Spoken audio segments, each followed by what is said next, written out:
Oh, they're Baruch College. They're Baruch College. Oh, around there, yeah. Welcome to Thinking Without Borders, ladies and gentlemen. And today, one of the things we're going to do is we're going to look at two important issues of the day. And of course, with one of them being the issue that was decided last night with the verdict that came out that dealt with Trayvon Martin case, which has become the Zimmerman case. Of course, they're interrelated. And what we're going to try to do is try to point to very specific things that people ought to look for, and if we want to do an analysis to really fully understand what has transpired. But other than that, we're going to look also at the windfall and losses, and to every activity there are possible wins. How do you turn things that are failures into or defeats into victories, or the other way around? Or are you going to continue to promulgate the defeats, in other words, going from one defeat to the next? So that's a very important step, I think, in understanding how you deal with circumstances. The other step is to look at the other issue that we have to look at is the Edward Snowden case, which continues to have huge ramification, and we're seeing it at different universities where the NSA is doing their test tube testing, sort of a balloon test where they run into universities just to find out how people are taking the information that Edward Snowden has put out, and how in our young children, what I wouldn't call them young children, but students that are at the university level, how they are responding to these things, and that gives them a gauge in terms of where people are, especially young, vibrant, thinking people.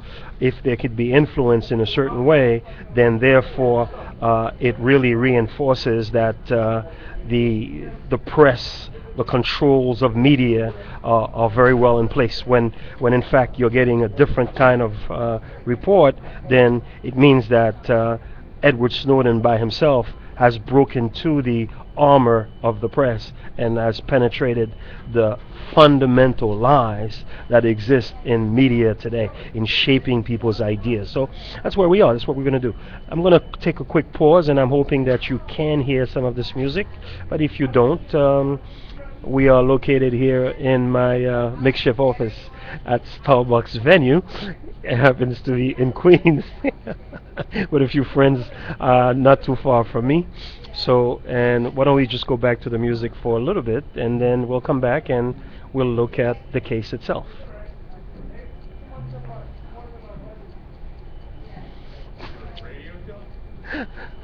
Huh? Yeah, I am doing a broadcast. I'm doing it to YouTube. I'm just collecting that, and then I'll use the media framework that I'm constructing just to send it out. See where people react to it.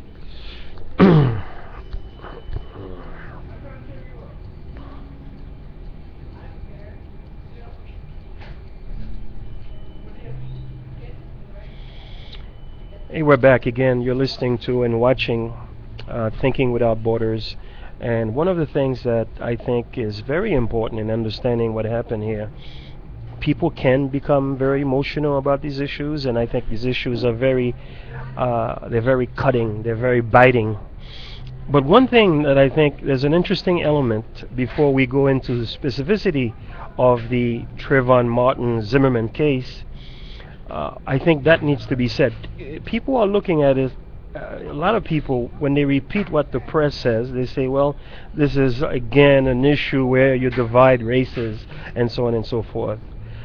From the looks of things, what I saw yesterday and what I'm seeing through Facebook in a cursory way, in a very preliminary way, you are seeing that the divide is not about races. The divide is about human values. And what you are seeing is more people. It matters if they are European Americans or if they are African Americans. One of the things they're looking at is the constant violation of taking what one would call, the judicial system and making use of it the way the way they'd like. But really, this case was won by Zimmerman, by the police department, and I think that's important to note. So the case that was brought to the district attorney, if the district attorney in Florida did not implicate the police department, then the case was already won. And how do you implicate them? You implicate them in the fact that you have somebody who committed a crime and he's arrested temporarily. He's asked questions in which the questions are contradicting, to say the least. He lies over and over again, yet he is let go. So therefore, if he is let go when somebody's life has been taken, then it really means that this person's life really didn't have any value to begin with, as was stated very clearly by a police officer that was questioning Zimmerman when he said himself, and I quote, yeah, he was a thug, in questioning a potential killer, a potential criminal. And he said he affirmed Zimmerman's position when Zimmerman used the term fucking coons. And when he said, what did you mean? Did you say fucking coons? Or he says, no, fucking goons. But where does this story go? And let me give you a very interesting framework in understanding what's happened here. The important case, and I think most people, like a young lady said last night in the protest rally march that was taken in Chicago, when you have somebody like Zimmerman, before having had any conflict with Trayvon Martin, had decided and defined who Trayvon Martin was. In other words, they always get away, was his word. In other words, these criminals always get away. What made him a criminal? You'd have to ask Zimmerman himself. But he was a criminal, was he because he was walking in a neighborhood that maybe he shouldn't have been in? Whatever the circumstances, Zimmerman had already framed, he had pretty much done what is called racial profiling, but much more than that. It is a racially instinctive reaction to young kids, and sometimes they dress a little bit funny. Sometimes, any one of us can say that we're appalled by some of the way African American kids dress with pants falling down. But it doesn't come through a natural progression that they ought to be shot and they ought to be killed. So that's really where the essence is. So when those two mix together, it gives you a very good element of what this was about. So Zimmerman himself gave a very clear description of who this guy was. In other words, in a general tendency, not the specific individual, but the general, which means young black males are this or that. So he defined them as either criminals, or he defined them as they always get away. I don't know what Trayvon Martin was getting away with. That's the real question. But you could see this. So in essence, that gives you so what the defense did was to bring the case to the second pillar of this discussion. And the second pillar is the event itself. And the event itself is quite questionable. But was Trayvon Martin on top of him? Was he on top of Trayvon Martin? Was Trayvon Martin behind the bushes that didn't exist? So all those things are the ones that are being said. Did Trayvon Martin hit his head repeatedly on the sidewalk? That's a question that one would have to really look at. Generally, excuse me. Generally, if your head hits the sidewalk, if your head hits the cement, the back of your head is swollen. The blood rushes there to protect the areas that have been hit, even when you're cut. So you have swelling. If you look at the back of the head of Zimmerman, he has no swelling whatsoever. But Zimmerman, in a lot of ways, Zimmerman is also a victim. He's a victim of a social order. He's a victim of a psycho-cultural mindset that allows people to criminalize somebody, which is a preemptive strike in a lot of ways. In other words, very much like a George Bush. If I believe you to be a criminal, I don't have to prove it. But then you could hear an Abby Martin who can get lost, who does a lot of good shows, but you could hear Abby Martin saying, well, it's really the laws. It has nothing to do with the laws. It is the psycho-cultural mindset of the United States. It is profoundly racist in its institutions. It hasn't changed. When you carry wars in Afghanistan, in Iraq, in Libya, in Syria, it dictates a certain mindset, a certain criminality that is criminalizing people because of their race, criminalizing people because of their religion. It's criminalizing people, and most people need to understand that. And African Americans are going to have to understand that they will either have accepted the paradigms and the profound lies of Barack Obama, or they will now see themselves in opposite of that mindset, or they will see themselves. This is an opportunity for them to cleanse themselves also, to move away from what has become a tendency to sort of play a very limited framework between Democrats and Republicans. The question is about ethics, it's about morality, it's about your value set, and it's about what is acceptance, what is an accepting behavior. Is there an acceptance to criminalizing young black males, what this society has done, or is there a non-acceptance to it? And you are seeing this is where the divide is. This is where the fundamental divide is. You will see Latinos, African Americans, and European Americans who will side with a Zimmerman.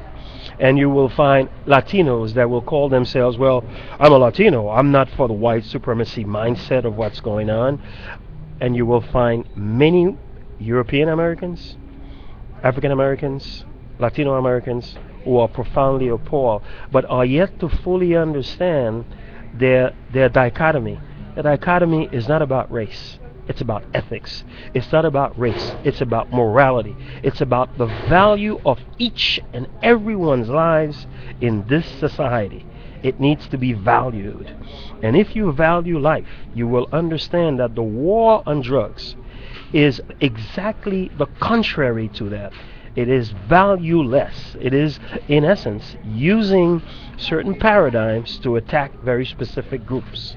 So that gives you, I think, some number of things that people can really think about in understanding this framework. So just to recap, the case was won not by the attorney himself, the defense attorney, but it was won by the police in Florida, the police that themselves felt not, it wasn't that important to arrest him and charge him with murder, and that's where the case was won and lost. So to counter that, a district attorney has to indict, and he has to engage, and he's got to show very clearly that one thing that has taken place here is the police has batched this up, and he should have done that. And if he couldn't do that, then you got what you got. And also, it doesn't merit that you have you have people that are in the jury system that are of European descent who are quite still going through this process, are not quite sensible and sensitive to a lot of these issues. That doesn't take away from the lack of good witnessing and so on and so forth. That's only adds to the issue, but the issue is really pretty much where I've put it. The issue is when Zimmerman in the 9/11 call really indicted himself, and he was indictable at that point in time. So we're going to take a quick pause again, and then we'll come back and we'll look at the value of Edward Snowden and what it continues to do, and how he has bolstered people in Latin America to take actions against that. So again, we're going to take a quick pause and we'll come right back. I'm at Starbucks in Queens, ladies and gentlemen, so we can readily enjoy that.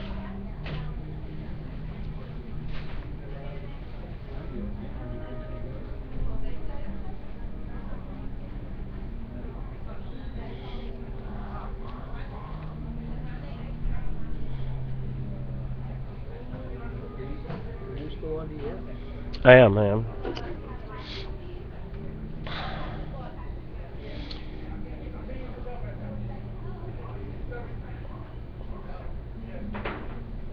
Again, thank you for watching where you're watching Thinking Without Borders. One of the things that I think is very important about the Edward Snowden case, Edward Snowden has taken in a huge amount of criticism from the status quo, and that is to be expected. They have to defend their position. They have to try to prove that what Edward Snowden is putting out, because as what Edward Snowden is putting out as propaganda, which is a very important use of language, when in fact, for the status quo in the United States to be maintained, you need a strong propaganda machine from media to government sources to maintain it. So, in essence, they are saying, don't get into my business of propaganda. The difference between, but there are differences in every idea that is being propagated has a propaganda element to it. But this is the big difference. Huge difference. There is one that is there to reaffirm and to maintain institutions of authority, reinforce and maintain the status quo, and there are those that are done to contradict, to give a different opinion. And this is where Edward Snowden comes in. Now, Edward Snowden, what he has done, he has literally sort of shaken the cards a little bit. And he's giving people a chance to do what is called a realignment. And that's very important. And I think you need to understand that very clearly. One thing that he has done, and there's no question about it, one thing that he's done, and this is what he's done. He reaffirmed all that we may have believed and could not have proven. So it could have been looked at as the one of the most profound reactionary terms that are always used, conspiracy theorist. In other words, to dismiss people. So when you want to dismiss whatever point you say, it's called conspiracy theory. So that's one of the most profound reactionary and also reaffirming of institutions that are by and large profoundly backward. And that's pretty much what that is. But one thing, so he broke through this anchor, to this sort of this field that was really which is really controlled. He pierced through it, and when he pierced through it, what you have to do is everybody that talks about these issues are piercing and putting many more holes into this kind of armor, this body armor, this mental armor, this institutionalized psychological armor. That's what you're breaking into. Through that action, it provoked the United States to undertake an action against Evo Morales, in which it also formed these alliances with France, Spain, other countries that block his plane from having clear and what would call normal diplomatic responses. It also realigns people. It realigns these countries into the field that people are going to see them very specifically as countries that are either serving the interests of the United States, but serving the interest of reinforcing, more importantly, the status that Edward Snowden himself is criticizing, which is the data mining, the PRISM, that sort of control. They have sided with that. And that's very important. So those things, I think, are to be looked at within that critical eye. But what has it done? Because I mentioned in the beginning, I said something that I said very clearly, the students, you have students that have reacted to this. And one thing that you're getting, I think the students were in Wyoming University, to be specific, and one thing they said is, what does it entail? They're asking this question. What does it entail to become an NSA? Do you have to be a good liar, a professional liar? They ought to understand that the role of politics in the United States is the role of professional liars. They ought to understand that, but at least they've begun to see that the NSA represents that profound disease. So they were asking, well, should I, as we have a little bit of a noise in the background, should I be to work for the NSA? Should I be a liar? Should I be lying? Is that what I should do? And many of them started to say also, which is very important. I think that's a very important step. They started to say, I rather be a whistleblower. It is an ethical, it is a moral decision that they are making, much more so than a political decision. They are saying the immorality of state government has reached its peak, and that's what Edward Snowden has broken into. He has broken that mental, psychological, cultural, profound lies that continue to dictate how people's belief system are, and he's pierced it. He's broken it.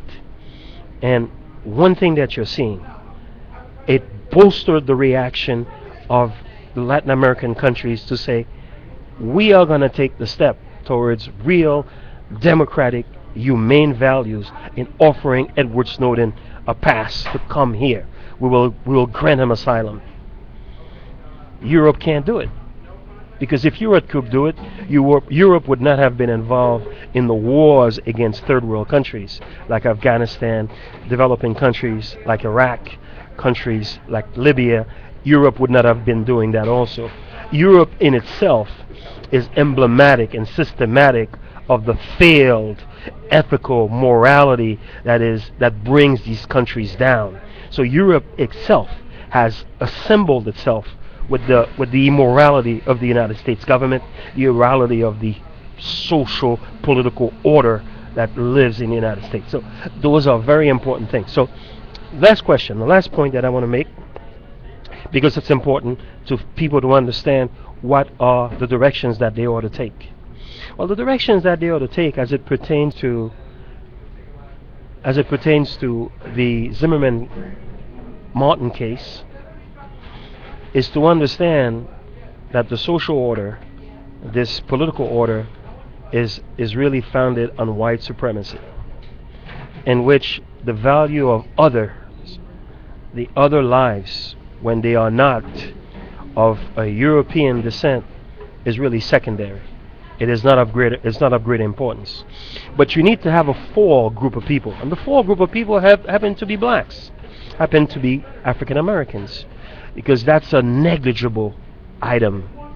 We don't really care too much, and then it's propagated by individuals such as an Obama, who can sort of pass over a black and white president that can now maybe white supremacy no longer exists. But the institutions take centuries to change, ladies and gentlemen. All these white males and white in the context of authority, context of power, because that's what white means in this United States. That's what it means. It's not. That's why I will no longer use the term white, because it is officializing power when you say white. It's not about color, really, because person is light skinned. There is no white.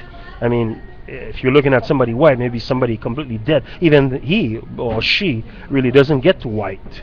So all these terms are terms that are loosely used, but they are emboldened with a certain, they have within them, a framework, sort of a cultural framework, a cultural political framework, but much more they are a discussion about power. And that's very important. So where are people going to do? What are they going to do in the face of this? The first thing they're going to do, and I think you're going to see it, is African Americans had been literally put on the sidelines with the elections of Barack Obama, because a lot of African American quote unquote leaders, as Glenn Ford calls them, this leadership, people that are the reverends and the pastors who make their monies really in their own NGOs type of relationships, they felt as though, well, we got our man. We don't need any more. We don't even have to raise issues that are still nagging a community that is African American community or African American youth of 50% unemployment, which is what you would call an economic depression. The African American male and women are in a 20 to 25%, which is still very close to a depression state economically as well. But under this government, nothing has changed. As a matter of fact, he is the proeminent empire leader, Mr. Black and White, Barack Obama. And what he does, he continues that, but he has been able to sort of put a hold on these people's reaction. I think this case will provoke people into action. African Americans will now be provoked into action, as they've been much more inclined to do with issues of race as opposed to issues of economics. They've accepted that the economic failures of a system that is one of the richest in the world has ever seen, that really has spent $8 trillion in wars, that there shouldn't be any poor people in the United States at all. But it's normal to they see that as normal to have not only people that are poor, but people who have no homes or are homeless, and people more and more where you have 8 million houses of people that are uninhabited, and you have 3 million people that are homeless. And it's okay, it's understood. People don't see the immorality of the system. They're not questioning the system. They question, by and large, when the ills have come directly at their doorsteps. But the ills are there every day, in every part of their lives, economically, socially, culturally, educationally. The effects are felt, and they're felt very harshly.